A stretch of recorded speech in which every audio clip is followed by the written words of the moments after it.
أعوذ بالله من الشيطان الرجيم.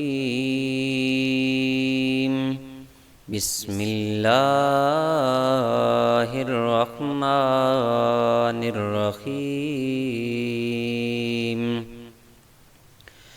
إذا زلزلت الأرض زلزالها وأخرجت الأرض أثقالها وقال الإنسان ما لها يومئذ تحدث أخبارها بأن ربك أوحى لها